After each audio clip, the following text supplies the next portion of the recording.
What is up, everybody? Great J-Man Gaming Reviews here. So I picked up a Duskmourn House of Horror Commander Precon deck, Miracle Worker. As you see, Amazon treated this very, very well in shipping. It totally does not look like it got stomped on at all. Very pleased about that. Hopefully everything inside is fully okay and intact, but yeah, we'll see. I mean, I was lucky to get my deck at all because previously when I'd ordered stuff on Amazon, I got like a book about childcare that I didn't even order. So, you know, take your chances, I guess. Anyway, you got your 10 arch enemy cards. I won't open this, but these seem okay. They haven't been damaged. They're flat, so I guess that's fine. I like the arch enemy cards. I won't bother with the tokens and such, but I will. Okay, let's go into the deck box. These cardboard deck boxes are absolutely, quite frankly, useless. Like, good for Wizards of the Coast for giving you a deck box, but if you put sleeves on your cards and it's a 100-card commander deck, they don't fit in the deck box. So yeah, that's what I think about that. Get a proper deck box for your commander decks, folks.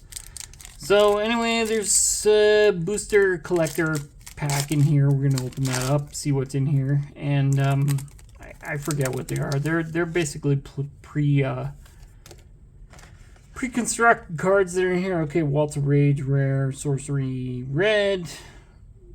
Target creature you control deals damage equal to its power to each other creature until on your turn creature control dies. Exile top card of your library. Okay, cool, whatever.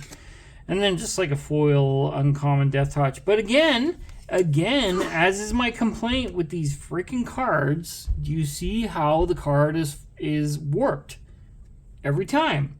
In these miniature boosters they do, the cards, whatever they do with the packaging, warps them, which pisses me off. So I don't know about you all, but I have a binder and I have sleeves, so I flatten them in there. But that's irritating, right? If you order a product, it should come shipped okay. So anyway, onto the deck. Aminatou Veil Piercer. So this is an enchantment deck.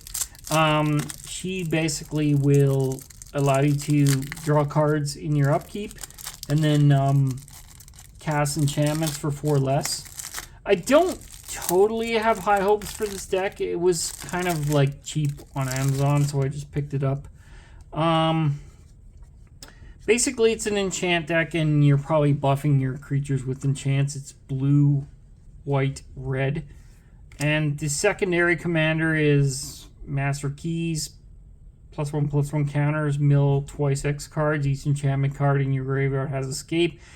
Escape costs equal cards mana cost plus exile 3 other cards from graveyard. I find the secondary commanders in these decks usually aren't too worth playing. Bottomless Pool could be interesting. I mean, obviously there's going to be a lot of door enchantments in this deck. Like, it's going to be all, okay, Terramorphic Expanse, who cares? It's going to be like a lot of creatures buffing and enchantments. So let's just find the rares, mythics in this deck and just see what we kind of got. I didn't actually go through the deck list before I bought this. Probably I should have, but, you know, whatever. I just figured, okay, it's cheap. Might as well pick it up, see what we got. These are all pretty much uncommons thus far. I will assume this deck has a few mythics and rare. Okay, Redress Fate, Sorcery. Return all artifact and enchantment cards from your graveyard to the battlefield. Alright. Decent recursion. Secret Arcade, Dusty Parlor is a rare Soaring Lightbringer enchantment creature. Okay, I kind of forgot about that in Duskmourn. They have enchantment creatures, so like they are both an enchantment and a creature, so could actually be very useful with this commander, Aminatou, because she can cast enchantment for 4 less, meaning you can dump these creatures on the board. This one in particular for basically 2 mana, which is actually pretty fast. So that's like a lot of ramp already built into your deck as is with the commander out, and she's a cheap cast, right? She's a 4 cast, so should not be that hard to get her out by, say, like turn Maybe turn 2 might be a stretch, but definitely turn 3 you could have that hitting the board, right? Okay, so Entreat the Angel sorcery, create X 4/4 white angel creature tokens with flying. So that's like a decent closer. I'm pretty sure, I mean, I'm not usually a fan of white decks in general, but this definitely could have some potential, like especially ramping up with enchantments is not that hard. And you know, a lot of decks don't actually run counters to enchantments, right? They run like creature destroying, they run artifact destroying, but they kind of don't run always a lot of destroy enchantments. So you could potentially get this deck working for you. I don't know what kind of upgrades it would take. Typically these things out of the box play, you know, at a baseline level okay.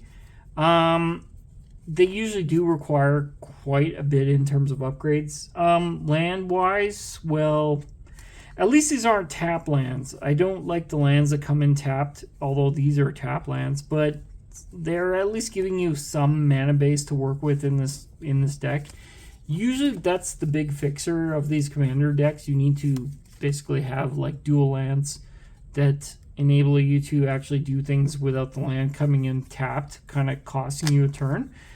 So, you know, overall, not disappointed in the purchase. I will have to sleeve it up and play it out, and I'll upgrade accordingly. But I think the Precon decks of Duskmourn and other recent sets have been pretty decent. So that's why I generally pick them up if they go on sale.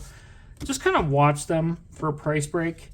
Don't pay markup, you know, on Amazon or whatever. Go to your local game shop and get them if you can. But they are hard to come by at times. So try to just watch them online and wait for a good price break if you're gonna pick one up.